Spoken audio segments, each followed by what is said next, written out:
வெற்றிவேல் முருகனுக்கு அரோகரா. ஓம் சரவணபவ. ஓம் சரவணபவ. ஓம் சரவணபவ. என் அன்பு குழந்தையே, ஒரு சிறிய விதையை எடுத்துக்கொள்.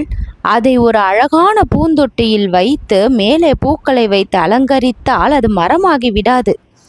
அந்த விதை முதலில் மண்ணுக்குள் புதைய வேண்டும், இருட்டுக்குள் இருக்க வேண்டும், தனிமையை அனுபவிக்க வேண்டும், மேலே இருந்து வரும் மண்ணின் பாரத்தை தாங்க வேண்டும். அந்த விதையை பார்த்தால் இதற்கு என்ன ஆயிற்று, இது ஏன் வளரவே இல்லை என்று யாராவது நினைக்கலாம். ஆனால் மண்ணுக்குள் நடப்பது அழிவு அல்ல, அது வளர்ச்சிக்கான தயாரிப்பு. ஒரு நாள் அந்த இருட்டை கிழித்து கொண்டு ஒரு சிறிய பச்சை முளை வெளியே வரும். அந்த நிமிடத்தில் உலகம் புரிந்து கொள்ளும், இத்தனை நாட்களாக அந்த விதை அழிந்து போகவில்லை, அது வளர்ந்து கொண்டிருந்தது. அதுபோலதான் குழந்தையே, நீ இப்பொழுது சந்திக்கும் கஷ்டமும் இருக்கலாம். உன் வாழ்க்கை நின்று விட்டது போல தோன்றலாம், எல்லா கதவுகளும் அடைப்பட்டது போல தோன்றலாம், நீ முயற்சி செய்தும் பலன் கிடைக்காமல் இருக்கலாம். ஆனால் உன்னை சுற்றி இருக்கின்றவர்கள் முன்னேறி கொண்டிருக்க நான் மட்டும் ஏன் இப்படியே இருக்கிறேன் என்று உன் மனமும் கேட்கலாம். உன்னிடம் நான் சொல்கிறேன், நீ நின்று விடவில்லை குழந்தையே, நீ உருவாகி கொண்டு இருக்கிறாய். குழந்தையே, கஷ்டம் வந்தவுடன் நான் என்ன தவறு செய்தேன் என்று மட்டும் கேட்காதே. சில நேரங்களில் கஷ்டம் தண்டனை அல்ல, அது உன்னை ஒரு புதிய நிலைக்கு அழைத்து செல்லும் ஒரு கடினமான பாதை. இரும்பு வாளாக மாறுவதற்கு நெருப்பை சந்திக்க வேண்டும், தங்கம் தூய்மையாக மாறுவதற்கு சூட்டை சந்திக்க வேண்டும், முத்து உருவாக சிப்பிக்குள் ஒரு வழி இருக்க வேண்டும். அதுபோல உன் வாழ்க்கையின் மிகப்பெரிய பலம் நீ சந்தித்த மிகப்பெரிய வழியிலிருந்து பிறக்கலாம். வழி வந்தது என்று விழாதே, வழி மாறுகிறது என்று நினைத்துக்கொள். கதவு மூடியது என்று அழாதே, புதிய கதவுக்கான பாதை திறக்கிறது என்று நம்பிக்கொள். இரவு நீண்டது என்று பயப்படாதே, விடியல் தாமதமாகலாம், ஆனால் வராமல் போகாது. கண்ணீர் விழுந்த இடத்தில்தான் ஒரு நாள் வெற்றியின் விதை முளைக்கும். இன்று உன்னை சோதிக்கும் வாழ்க்கையே நாளை உன்னை பார்த்து வியக்கும். குழந்தையே, கஷ்டகாலத்தை எப்படி கடக்க வேண்டும் என்று சொல்கிறேன். முதல் வழி, பயத்தில் முடிவு எடுக்காதே. கஷ்டம் வந்தவுடன் பலர் முதலில் இழப்பது பணத்தை அல்ல, நம்பிக்கையை. என்னால் முடியாது, இனி வாழ்க்கையே இல்லை என்று மனம் சொல்ல ஆரம்பிக்கும். அந்த வார்த்தைகளுக்கு அடிமையாகாதே. உன் நிலைமை, உன் எதிர்காலம் முடிந்து விட்டது என்று அர்த்தமாகி விடாது. குழந்தையே, இரண்டாவது வழி சிறிய முயற்சியாக இருந்தாலும் நிறுத்தக்கூடாது. இன்று சிறிய முயற்சி, நாளை இன்னொரு முயற்சி, அதற்கு பிறகு இன்னொரு முயற்சி. மலை கூட ஒரே அடியில் ஏறப்படுவதில்லையே. ஒரு அடியை தொடர்ந்து இன்னொரு அடியை எடுத்து வைத்தால் தானே மலை உச்சி அடைய முடியும். ஒரே நாளில் வெற்றி கேட்காதே, ஒரு நாளையும் வீணாக்காதே. சிறிய முயற்சி என்றாலும் செய், சிறிய நம்பிக்கை என்றாலும் காப்பாற்று. நேற்று விழுந்தாய் பரவாயில்லை, இன்று எழுந்தால் போதும். நேற்று தோற்றாய் பரவாயில்லை, இன்று மீண்டும் முயன்றால் போதும். வெற்றி உன்னை தேடி வரவில்லை என்றால் நீ வெற்றியை நோக்கி நட. ஒரு நாள் இரண்டும் சந்திக்கும். குழந்தையே, நான் உன் கையை பிடிப்பது எப்பொழுதும் நீ நினைக்கும் விதத்தில் இருக்காது. சில நேரங்களில் நீ கேட்டதை கொடுக்காமல் உன்னை காப்பாற்றுகிறேன். சில நேரங்களில் நீ விரும்பிய மனிதரை உன்னிடமிருந்து விலக்குகிறேன். சில நேரங்களில் நீ செல்ல நினைத்த பாதையில் தடையை வைக்கிறேன். சில நேரங்களில் உன்னை தனியாக நிற்கச் செய்கிறேன். அப்பொழுது நீ கேட்பாய், முருகா, என்னை ஏன் தனியாக விட்டுவிட்டாய்? குழந்தையே, நான் உன்னை விட்டுவிடவில்லை. நீ உன் காலில் நிற்க கற்றுக்கொள்ள உன்னை தயார்படுத்துகிறேன். சில மனிதர்கள் உன் வாழ்க்கையின் இலக்கு அல்ல. உன்னை விட்டு சென்ற ஒவ்வொருவரையும் திரும்ப பெற வேண்டும் என்று நினைக்காதே. அவர்கள் ஒரு பாடம். சில பிரிவுகள் உன் வாழ்க்கையின் முடிவு அல்ல, அவை ஒரு தொடக்கம். விட்டு சென்ற கைகளுக்காக உன் கைகளை நீ தாழ்த்தாதே. மூடிய கதவுக்காக உன் பாதையை நிறுத்தாதே. உன்னை புரியாதவர்கள் சென்றாலும் நீ உன்னை புரிந்து கொள். உன்னை நம்பாதவர்கள் சென்றாலும் நீ உன்னை நம்பிக்கொள்.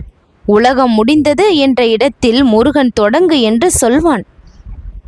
குழந்தையே, எப்பொழுது நான் ஜெயிப்பேன் என்று கேட்கிறாய். அதற்கு பதிலாக இன்று நான் என்ன செய்ய வேண்டும் என்று கேள். வெற்றி எப்பொழுது வரும் என்று காத்திருப்பவன் பல நேரங்களில் வாய்ப்பை தவறவிடுகிறான். வெற்றி வரும் வரை தன்னை தயார்படுத்துகிறவன் வெற்றி வந்தவுடன் அதை தக்க வைத்துக் கொள்கிறான். 5 விஷயங்களை மட்டும் நான் உன்னிடம் கேட்கிறேன். உன்னை நீ தாழ்த்தி கொள்ளாதே, முயற்சியை நிறுத்தாதே, கஷ்டத்தில் தவறான பாதையை தேர்ந்தெடுக்காதே, பிறர் வெற்றியை பார்த்து உன் வாழ்க்கையை வெறுக்காதே. இறைவனை நம்புவதோடு உன் கடமையையும் செய். ஏனென்றால் பிரார்த்தனை மட்டும் போதாது, முயற்சி மட்டும் போதாது, இரண்டும் சேர்ந்தால்தான் வாழ்க்கை முன்னேறும். குழந்தையே, உன் கஷ்டகாலம் இப்பொழுது முடிவடையும் நேரத்தில் இருக்கிறாய். உன் கஷ்டகாலம் இப்பொழுது முடிவடையும் நேரம்.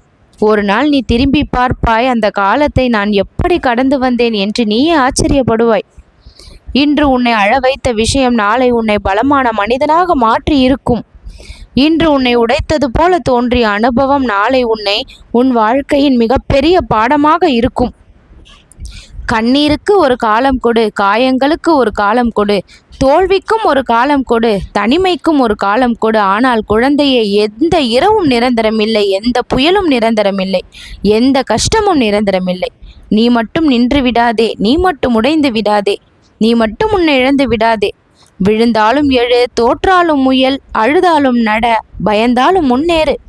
உன் பாதையில் முள்ளிருந்தாலும் உன் கால்களை நிறுத்தாதே. ஏனென்றால் அந்த முள்ளை தாண்டித்தான் மலையை அடைய முடியும்.